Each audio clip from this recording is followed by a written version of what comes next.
Good afternoon, and thank you all for coming. I'm Zingales, the Faculty Director of the Stigler Center, and we are delighted today to continue our Economic Effects of COVID-19 workshop series with Mike Minnis and Eric Zwick. Please note that we will record the presentations, but the question and answer portion, the last 30 minutes, is not recorded, so is off the record.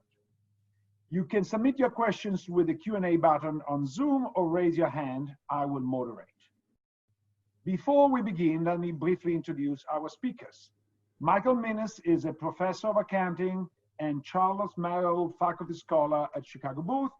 His recent research focused on understanding the role of privately held companies in the United States economy and how these firms use financial reporting to access, deploy, and manage capital. Today, he will present his paper, Assessing the Payroll Protection Program, a Framework and Preliminary Results, with John Barrios, William Minnis, who is his father, and Joost Sijthoff. Eric Zwick is an Associate Professor of Finance and a Pharma Faculty Fellow at Chicago Booth. He studies the interaction between public policy and corporate behavior with a focus on fiscal stimulus, taxation, and housing policy. He will be presenting his paper, Did the Paycheck Protection Program Hit the Target? With Joao, Granja, Christos, Makridis, and Constantine Yannelis. Now I turn it over to Mike.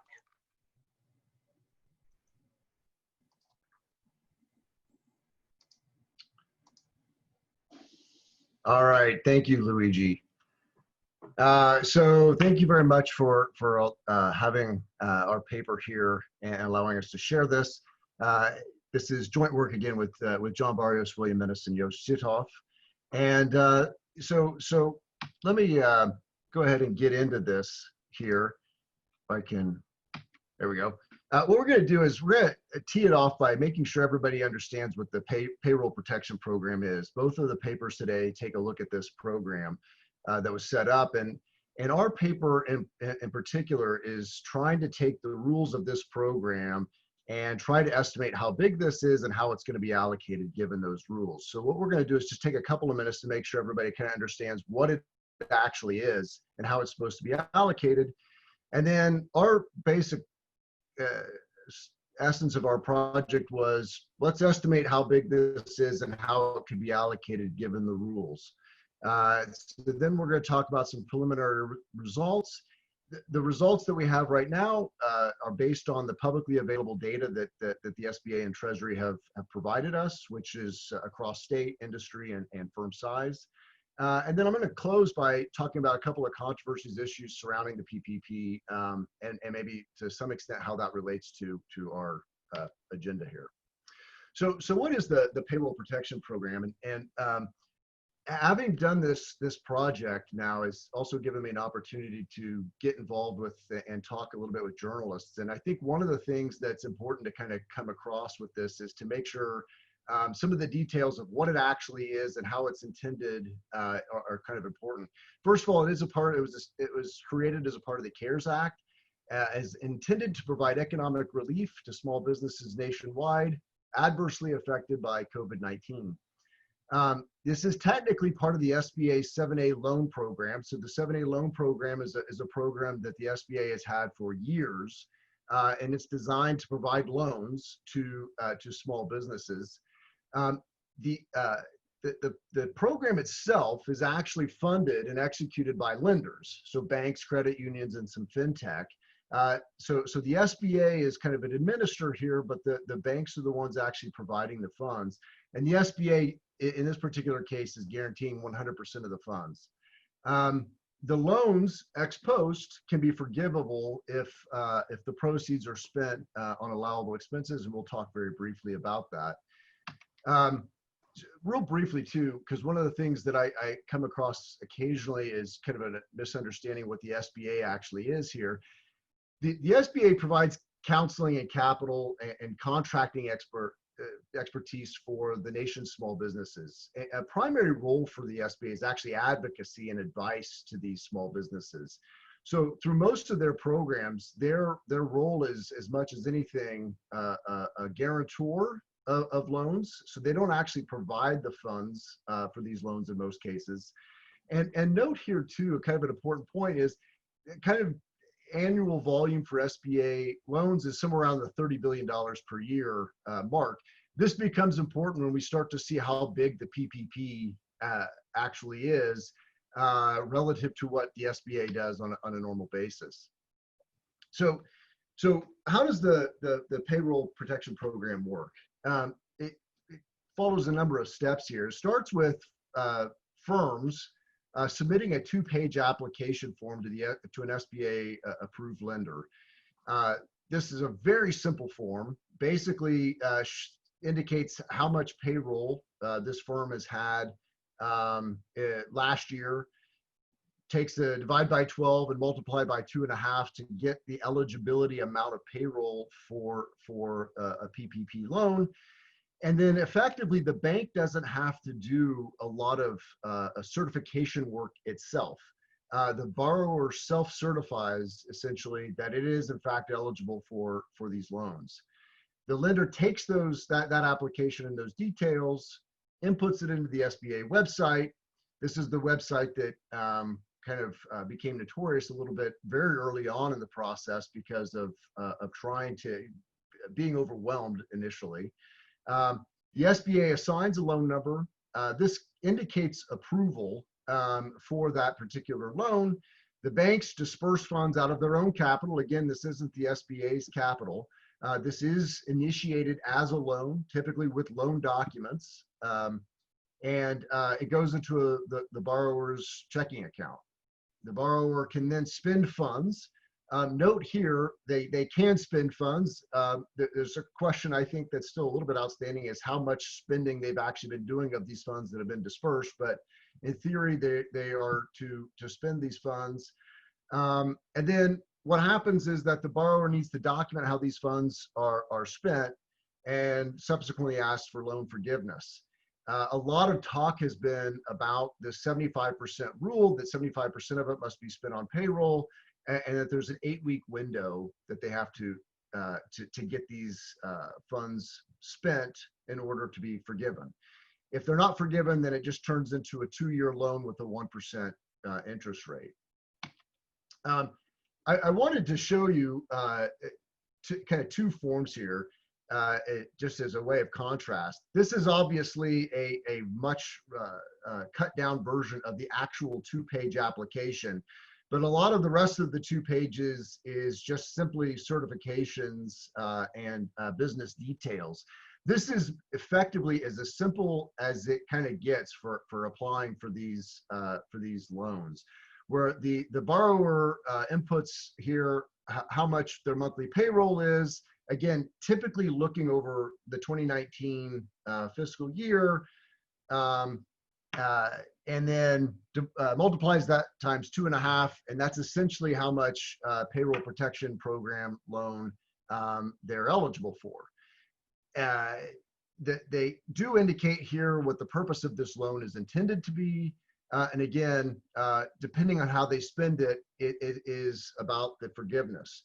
So I think one important point to make up front here is that this is a kind of a 2-stage process. There's something about, there's a process for eligibility for getting these funds, and then there's a completely separate process for getting those funds forgiven.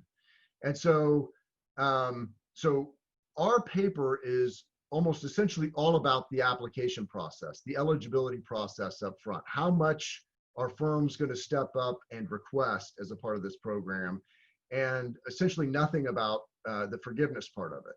Having said that, I do want to share here, this is what the forgiveness form starts to look like.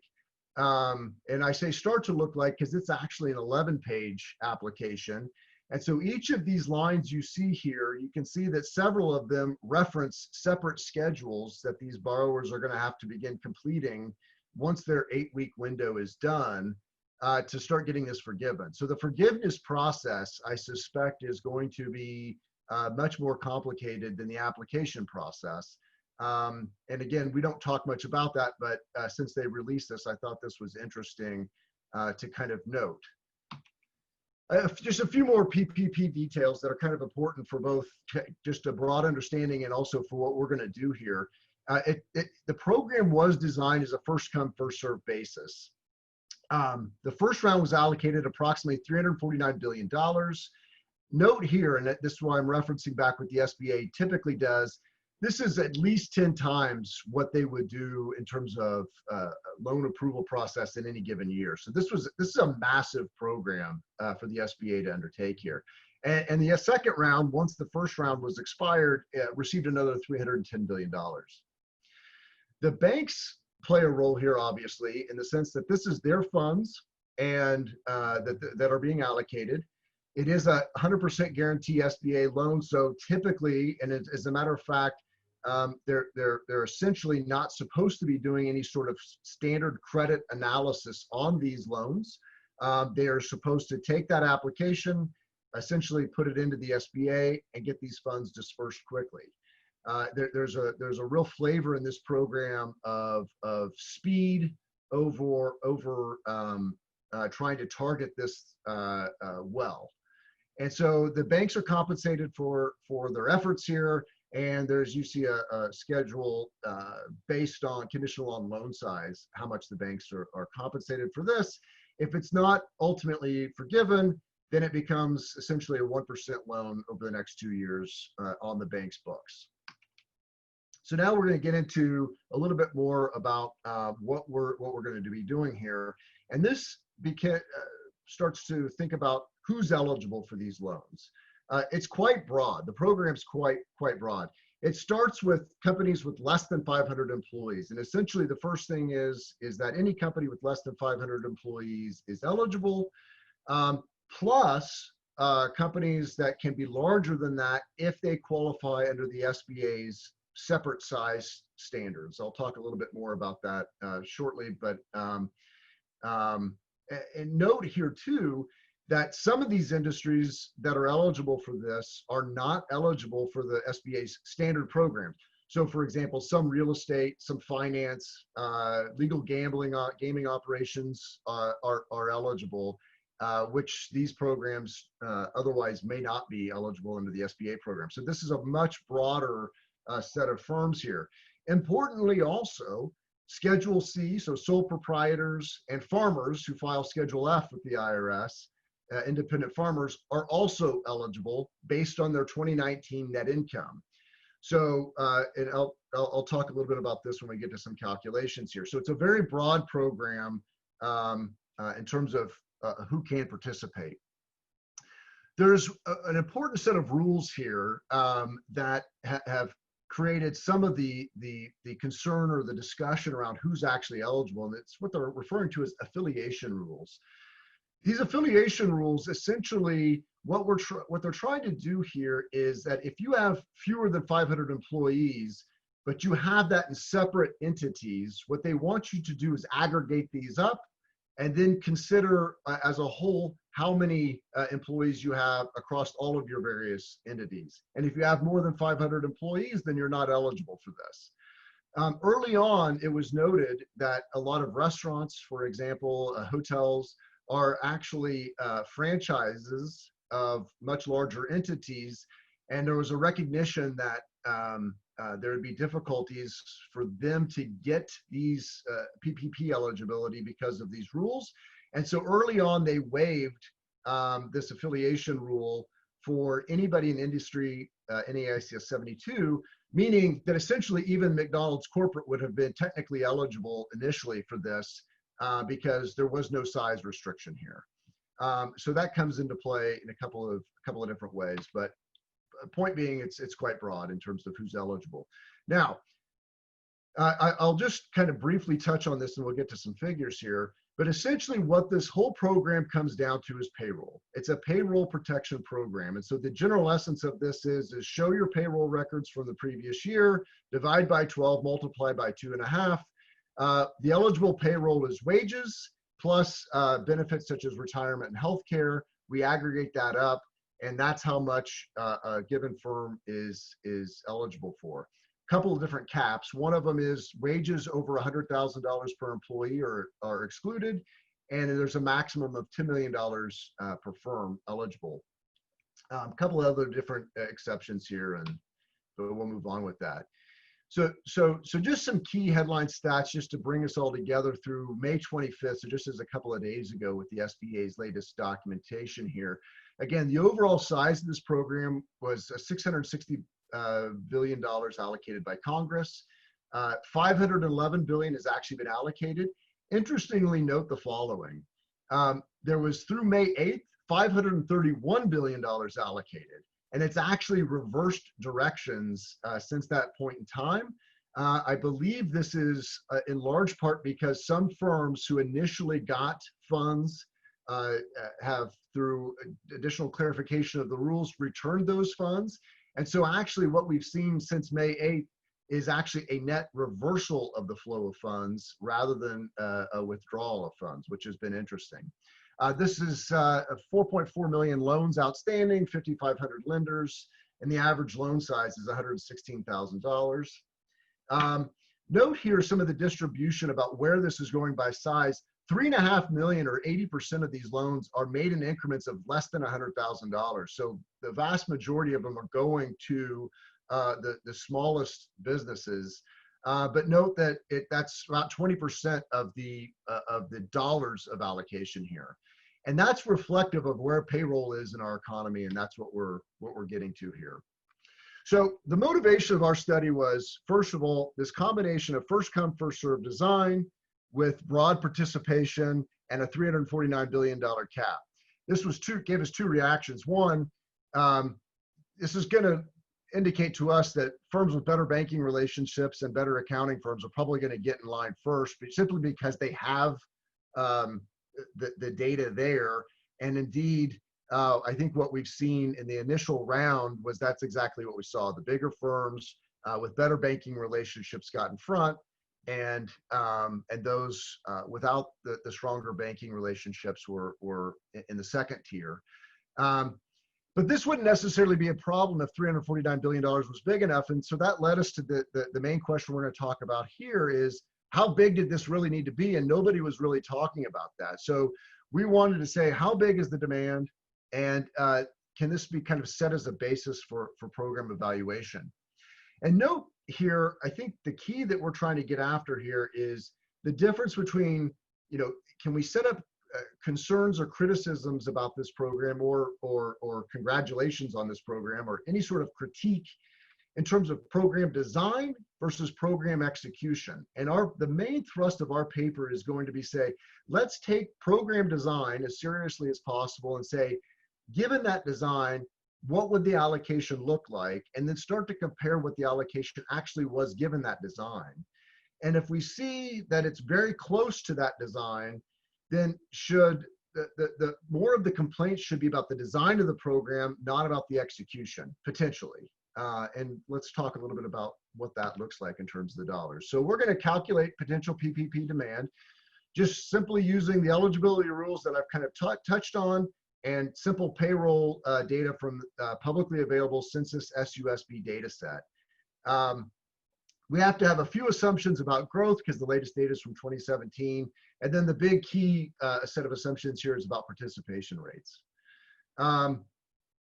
We launched a tool that we put online, and that was actually kind of interesting and ended up getting about 15,000 viewers, which is just basically a simple spreadsheet that we posted, which just simply laid out our set of assumptions. But it allows us not only to look at the aggregate, but I think more importantly, some cross-sectional predictions by state, industry, and firm size, which is what we're going to take a look at. We'll note there's this kind of joint hypothesis problem here in that we have to think about how well our set of assumptions map into the design, and it's a test of the design itself. And so to the extent that we find deviations, is it because we couldn't quite map the rules correctly with our assumptions, or was it because the execution of the program didn't map the rules? And so we have a little bit of a problem in trying to fully separate those two pieces. But as it turns out, that may not be a massive problem for us, and we'll see why. So kind of what do we find here? So first of all, just a simple adding up gets us to about $750 billion is what the potential size could be. we've all along kind of felt this was a high watermark because we can't account for several pieces here. And just as a point of reference, what we wanted to think about was, what if this was essentially 100% participation? And we knew for a fact that that was probably not going to be the case. And so that was the biggest assumption that puts this number probably too high, along with a couple of other features here. In terms of, so we can't test, how ultimately how high it's going to be, but what we can test is some cross-sectional predictions that also come of this model, because we can build this up by state, industry, and firm size. The first order kind of finding that we see is that the actual allocations to date match very closely with the predictions simply based on payroll. So in other words, it's a payroll protection program, not necessarily just a small business protection or COVID relief program, in that what we see is that we line up based on where the payroll is, firms showed up applying for this, and that's where these funds have been allocated.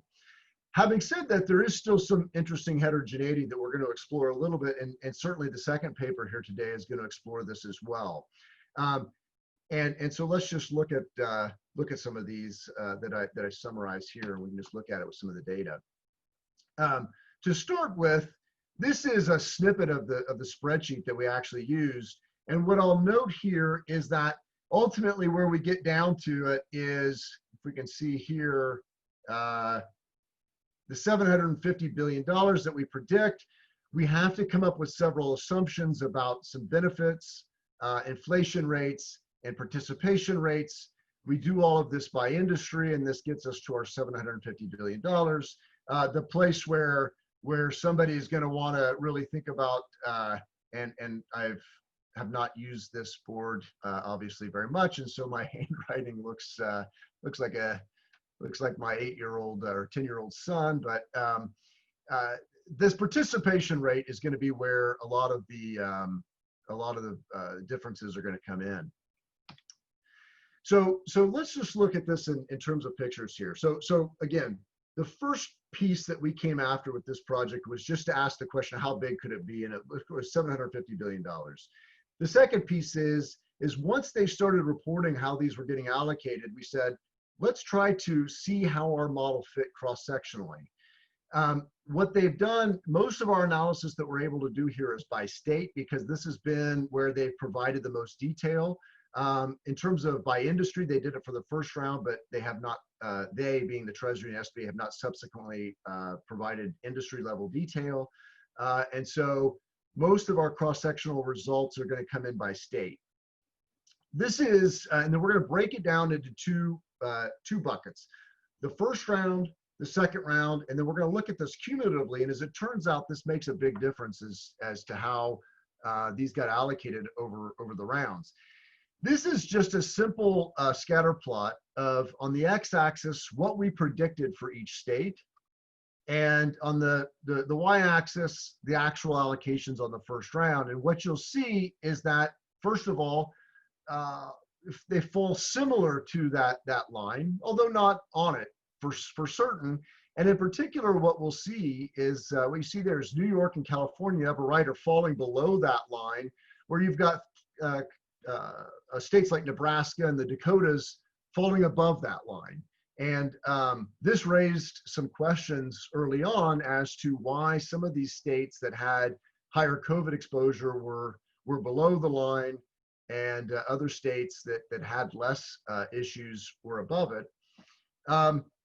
And so this is where that kind of conversation comes in. I will also note the two biggest outliers here are Nevada and District of Columbia. This is somewhat speculation, but Nevada, I believe, is way off the mark because it wasn't until April 24th, well at the end of that first round, and in fact, maybe even after the first round, that legal gaming operations were deemed eligible to participate to begin with. DC is a little bit odd, but lobbying and political consulting firms are ineligible, and that could be one reason why DC falls off the mark. But what gets more interesting here is if we then look at the second round, and there's a distinct flip-flop in terms of where the error terms are. Almost every state had the opposite sign in the second round relative to the first round. And I've got a better way to show that to you here shortly. But then let's look at the cumulative. And what I mean by the payroll protection program essentially following payroll dollars is this chart. If we look at state by state allocations, they almost, by the cumulative amount through May 8th, fall directly on this 45-degree line. Again, still some residual variance here that we're going to explore here shortly, and Nevada and DC are still outliers, but by this point in time, it's allocated where the payroll dollars are. This is what I mean by the flip-flop. What we see here is in the dark bars are the round one errors, the light bars are the round two errors, and what we see is that those states that were over allocated in the first round got reversed in the second round. When we first did this chart, it was stunning actually to see to what extent this happened. This is the state by state cumulative residuals. You see there is some still states that have over allocations. Those are the redder states, and the under allocations that are the bluer states. And we're going to explore a little bit about why we think there are some explanations for this heterogeneity in these cross-sectional tests. And by the way, in these tests, we drop DC out of here because we can't get some of this data. In the first round, what you'll see is we've got this industry heterogeneity ratio, which is basically looking at the degree to which the state has a lot of construction and manufacturing relative to professional services and healthcare. The former construction manufacturing participated more heavily than the professional services and healthcare did, at least initially. And so some of the heterogeneity across states is the industry makeup. Some of it is the average pay of these firms. And in some states, New York and California, have higher average pay per employee. Well, you have to remember the $100,000 per employee caps how much some firms can attract because of the high payroll for a given firm. We also look at the degree to which there are larger firms with that might also hit the $10 million cap in that given state. So large firms are those with 400 to 500 employees. And the final piece is Schedule F farmers can show up and ask for PPP. What's important to note here is that we're not able to capture that in our model. So this is an error in our model because Schedule F data has not been provided by the IRS since 2005. So we don't have that in here. So more farming means our model is going to be wrong in a biased direction here. And indeed, this is what we find. More construction manufacturing in your state, you get we find a positive. The higher your average wages are in your state, you got less. The larger the firms were, you got more, and then the higher the farmers are, you also had more. Note here the following. This is round two. All of those signs reverse, and so what we're seeing here is that a lot of those firms that got out earlier and or had more trouble getting it in the first round, we see a lot of this reversal in the second round. Ultimately, though, we still see some degree of this heterogeneity across states, explaining some of the errors in our model. However, having said that, here's what I'd point out is that you'll note that this is almost one, and the R squared here is just with a standard prediction model based on payroll, an R squared of about 99% here. Again, the states are fitting right across those lines with some heterogeneity. Just got a couple of minutes here. The industry data is only for the first round, so I'm not going to discuss that a lot. Again, it kind of falls on this line. Agriculture is a little over allocated to what we expected. Utilities, you'll note, probably did not apply to this aggressively, but fell under it.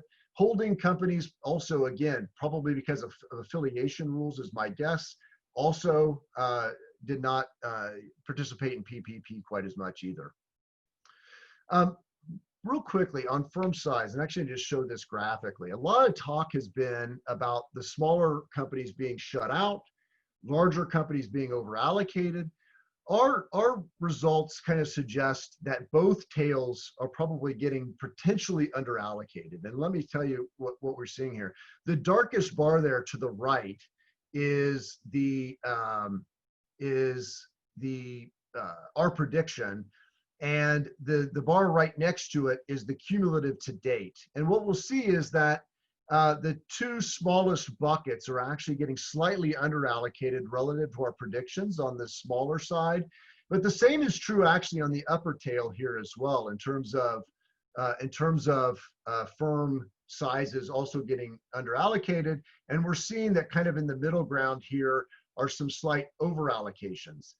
Our key kind of takeaway here is we're not seeing massive skewness here, but rather, broadly speaking, my broad takeaway here is that actually the allocations are kind of following the payroll here. Larger companies have a lot more of the payroll, and that's where the PPP is getting allocated, again, with some residual variance here and trying to think about this distribution. Finally, just one more quick thing here to note is the Census Bureau has a new survey out about how difficult COVID, how big of an effect COVID had on your firm. And it's a really neat survey. If you haven't seen it, they're asking companies every week to complete this. And what we have here on the x-axis is the percent of small businesses experiencing a large negative effect. We accumulate that by state. And the chart on the left, what we do is have the prediction errors for cumulatively on the y-axis. On the x-axis is that how many percentage of firms had a large negative effect. And what we see is this downward slope. And I think Eric is going to have probably some more to talk about this particular slope in his paper here as well. We find that using the census data and the residuals from our prediction model, suggesting that those states with companies more affected by COVID actually got less or were more likely to have under allocations. However, if it kind of an interesting thing, and this is actually just kind of new results here, so we're kind of thinking about this a little bit. If you look at the chart on the right, this is the residuals after you control for things like agriculture, average wages per employee in the state. And what you see is that line flattens out. So if you think about other types of things in terms of state heterogeneity, it could be the case that some of this COVID is affecting states that are also have higher average payrolls, have less farming. And so one could think about, is this again allocation in terms of the execution of the program or program design to begin with? And so we thought this was kind of interesting that essentially the relationship between the effects of COVID and who's getting over or under allocated relative to payroll kind of goes away once you start to consider some other different levels of state heterogeneity. Just another 30 seconds here to wrap up. There's been several different issues with respect to the controversies of this PPP program here. I think one of the controversies that I'll just bring up here briefly as it relates most to our paper is whether this thing was a small business protection program or a payroll protection program. This is getting allocated to where the payroll is.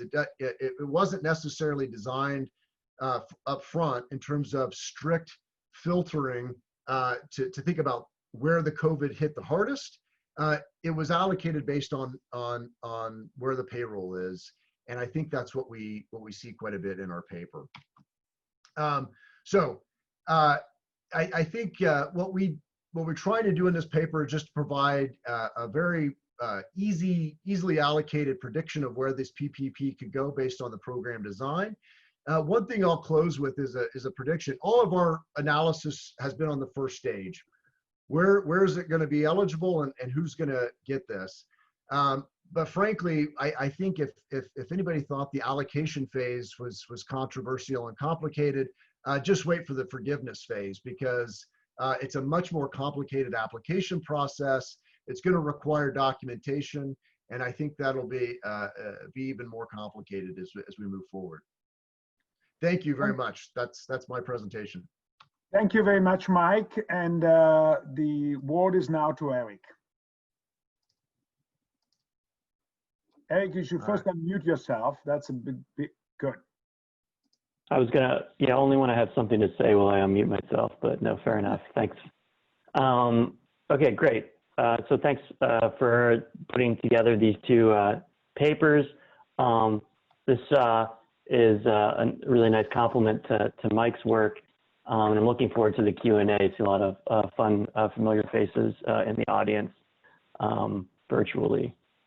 This is joint with Constantine and with Joao Granja and Christos Makridis at MIT.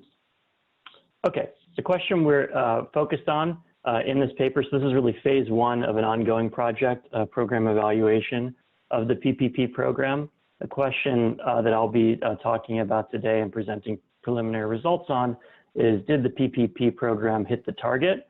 But more concretely, what do I mean by that? First, did the funds flow to where the economic shock was greatest?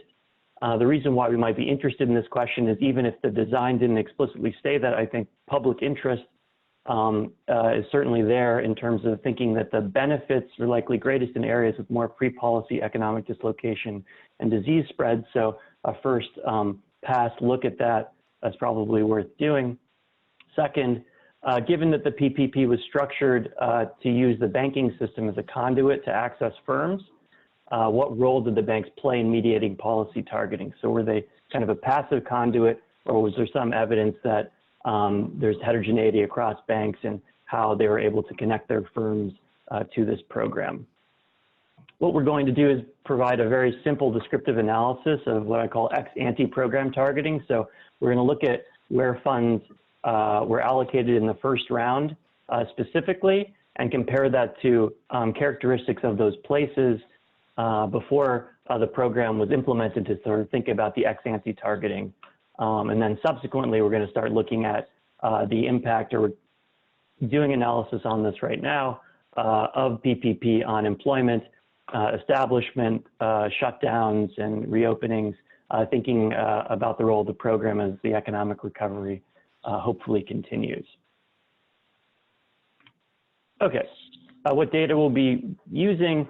I think the most novel piece of data is aggregate PPP allocations from the first round of funding, which, as Mike said, accounted for about 2/3 of total funding allocated so far. We're going to have aggregates by lender, separately aggregates by state, and aggregates by congressional district within states. We're going to combine this with public data from the banks on their call reports. So this is at the bank level, to try and measure their pre-policy small business lending footprint, to get a sense of kind of what is the baseline level of small business lending that we would expect sort of to map into their PPP. So it's kind of a different exercise, but sort of similar to what Mike did when looking at just sort of how much payroll is there everywhere. We're looking at, well, how much small business lending is there for different banks, and does the amount of PPP they do sort of map up? Is the R squared in that regression 99%? We're also combining this with FDIC summary of deposits data, which allows us to map bank level statistics down to the geographic level, either county, congressional district, or state level, or even within counties. Then we'll have data on various outcomes from Homebase, which is a kind of payroll servicer, processor for small businesses, especially in the retail trade. We're going to have SafeGraph data on social distancing and transit. We'll have COVID case data from the usual sources, and we'll also have one piece of analysis from this new Census Pulse survey that Mike also mentioned. Okay, first, geographically, we're going to look across states and congressional districts at where the PPP funds went. The key results here are that funds flowed to areas that were not obviously more affected by the economic effects of the pandemic And it doesn't really matter how you measure that. So if you look at declines in hours worked or business shutdowns, also if you look at areas with better employment outcomes, areas with fewer COVID-19 related infections and deaths, areas with less social distancing, these seem to be the areas that receive more PPP funding. So in other words, it looks like funds flowed to areas that were less hard hit in round one of the program. As Mike mentioned, in the second round, there's some evidence that these patterns were partly but not fully reversed. But nevertheless, during this crisis, when there are millions of people going on unemployment, it's probably still relevant to think about kind of, the various rounds separately when thinking about targeting. Okay, so here's a simple graph that shows that result.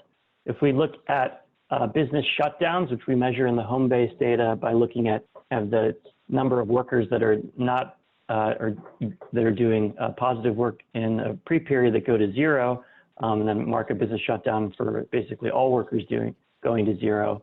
The least affected districts are those that have more than 30% of businesses receiving PPP funding in the first round, whereas the most affected districts have fewer than 15% of businesses receiving PPP. So quantitatively, this is a pretty dramatic spread in access that, I think intuitively is not going to the areas that were, hardest hit by the shock. You can measure it a different way on more of an intensive margin measure, looking at the decline in hours worked instead of just going from 1 to 0. And we see the same basic effect. So in the least affected congressional districts, the fraction of businesses receiving PPP more than 30%, most affected districts, something like 15%. Okay, so the PPP had this novel design, which was building on top of the SBA 7A loan program, using the banking system, maybe pre-existing bank relationships with firms to reach firms more easily. So the question we want to ask is, what role did the banks play in affecting policy targeting? We're going to emphasize 3 facts. First, the banks do not appear to be passive conduits, so there are significant differences across the lender size distribution and type distribution that appear to contribute to the weak relationship between economic declines and PPP lending. Second, underperforming banks, defined as those whose participation in the PPP underperform their share of small business lending, account for 2/3 of the small business lending market in the pre-policy period, but only 20% of total PPP disbursement. So this bank effect seems to be quantitatively quite relevant for thinking about the targeting of the program. And then third, you might think, oh, well, maybe the bank you're normally going to isn't accepting PPP applications, so you can just go to the bank across the street or nearby. The third result sort of shows that, well, no, in areas where there were more banks that were sort of underperforming in terms of their PPP loan disbursements relative to what we would have expected, those regions also received disproportionately smaller allocations of PPP loans. So there's not total substitution across banks by borrowers, which makes sense if building pre-existing relationships or if banks prioritize those borrowers with whom they already had pre-existing relationships. Here's a simple table that shows that result focusing on the top 4 banks, which are much larger than even the next 6 or next 10 after that. At the very top, I have JP Morgan Chase. In the first column shows the share of total volume of loans. So this is a dollar-weighted share of PPP loans in the first round, 3.9%. Their share of small business lending in a pre-policy period is 6.5%. So that's the sense in which they underperformed what we would have predicted their share to be by 2.6 percentage points. In terms of numbers, so if you were thinking that maybe JP Morgan prioritized their bigger banks, there's some evidence of that as well, because in terms of the share of the number of loans, they accounted for 1.4% of PPP loans, but more than 10% of small business loans. Now, this 10% number might be a bit overstated because it includes small business credit cards, but there are a lot of small businesses where that's the only lending relationship they have with banks. So it might actually make sense to include them in that statistic. Now, if we go down to the third row in this table, we see Wells Fargo, which sort of of the top four was the most underperforming bank. In the quantities columns, they accounted for less than 10 basis points or 0.07% of PPP loans, even though they had 4.3% of small business loans sort of in the pre-period based on call report data. Adding all these up, the top four banks alone account for 36% of the total number of small business loans, but disperse less than 3% of all PPP loans. Okay, so we're going to measure now across all banks, not just the top four. At the bank level, they're under or overperformance using either the share of PPP volume relative to the share of small business volume, or the share of the number of PPP loans relative to the share of the number of small business loans. That's the numerator of these two expressions. The denominator is just taking those expressions instead of looking at the difference, adding them and taking the average to adjust for the different scale of different banks. So we have a scale invariant measure that we can compare across banks. This is our PPP exposure or PPPE variable, which is hard to say many times in a row. So I'm sorting banks from the sort of most underperforming to the most overperforming. In blue, we have their cumulative share of PPP lending, and in red, the cumulative share of small business lending. And so if we go to the 0 line, which marks the point where we go from underperforming to overperforming, the cumulative underperformance of banks, basically those banks had more than 60% or almost 2/3 of small business lending in the pre-policy period. They accounted for just 20% of PPP loans cumulatively. So that's a significant gap or wedge in their performance based on what we would have expected. Okay, and this shows scatter plots comparing on the x-axis sort of a state measure of PPPE. So now taking the bank level statistics and allocating them to states based on the share of a bank's deposits that are in that state, and showing that in states that had sort of more PPP exposure by that measure, they also received more PPP allocations per establishment. That's what's shown on the left. And the fraction of small businesses receiving PPP was higher on the right. So in some sense, these bank level effects kind of affect regionally which areas receive more PPP loans. And quantitatively, these numbers are pretty stark. So on the right graph, if I look at the states with the sort of lowest levels of PPPE, these are going to be states that actually have a higher Wells Fargo share, for example. Just 10% of small businesses are receiving PPP loans. As Mike said, maybe it's because they're all casinos, but the one time I was in Vegas, there were a lot of non-casinos there that I think would have been eligible. So I'm kind of curious to see that. On the right, the states that had relatively high PPP exposure: North Dakota, Maine, Vermont, Oklahoma, Nebraska, South Dakota. You see 40% of small businesses receiving PPP, so big differences there. So here, we're going to address one potential interpretation of the results that would put less of the emphasis on the banks and more on the borrowers. So it's possible that in regions where those bigger banks are located, those are regions maybe where the COVID shock was more dramatic. Maybe those are regions where borrowers might be less attracted to this program, especially once the 75% rule was added to it. So that would mean that basically borrowers are applying for loans less in those regions, and that's why we're seeing fewer allocations. So this is a sort of loan demand explanation for the results. These graphs show that we probably don't think loan demand is the first explanation for the heterogeneity that we're seeing in the data. So what do we look at? Here we're using the pulse data at the state level, where they survey firms: did you apply for a PPP loan? And separately, did you receive a PPP loan? And the gap between those is a kind of proxy for unmet demand.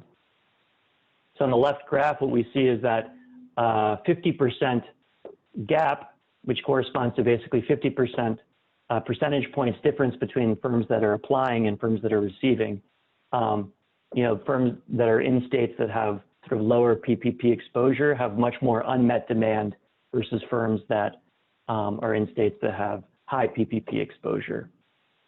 Okay, so we think loan demand channel is unlikely to be accounting for the heterogeneous distribution of PPP across space.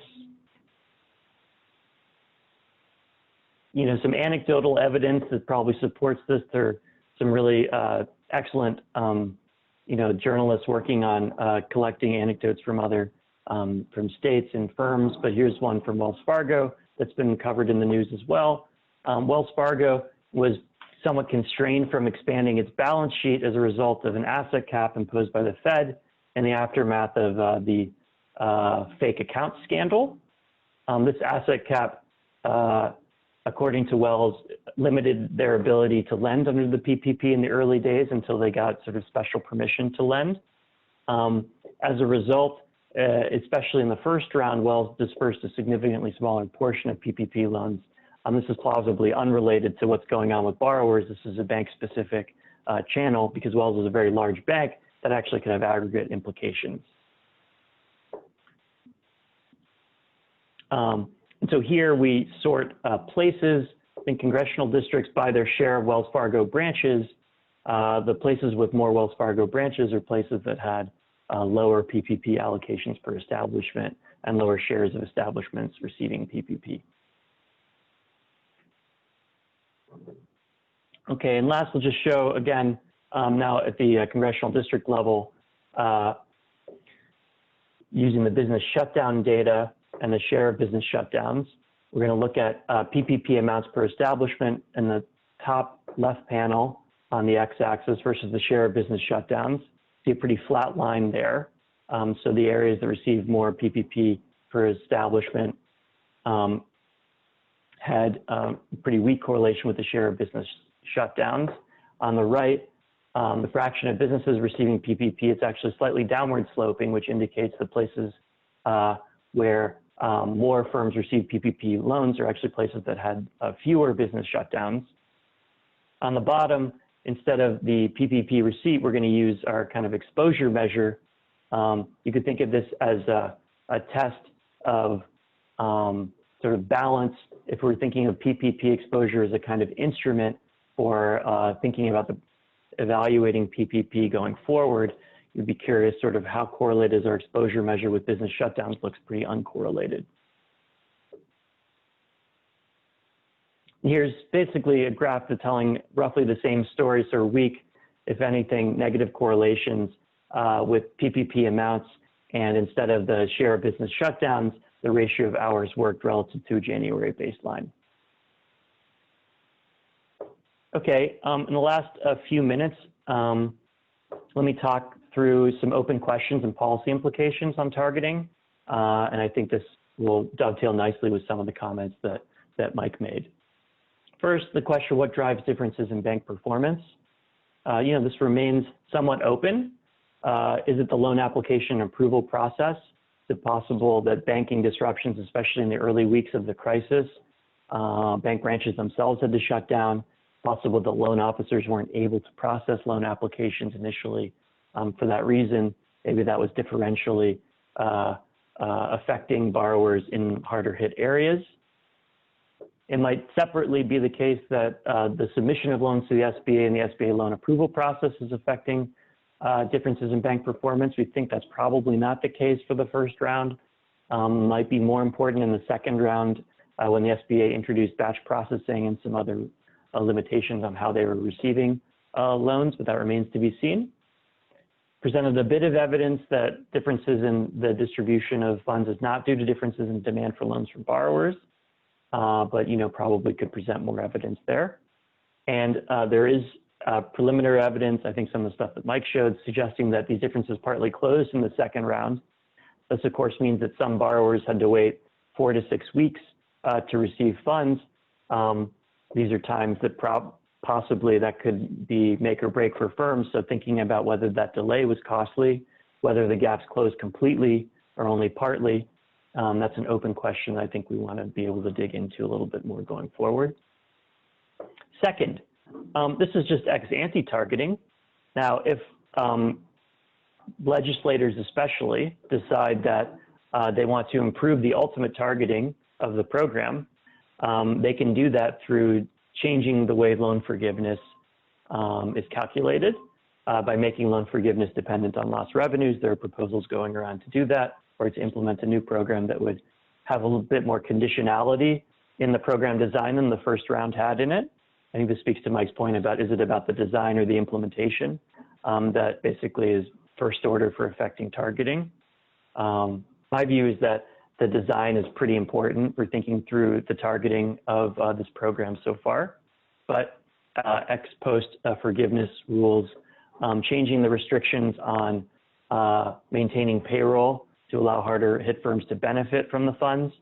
One thing neither of us has presented evidence on, because there isn't a lot of evidence on it so far, is what are firms doing with the funds? Are they actually spending them?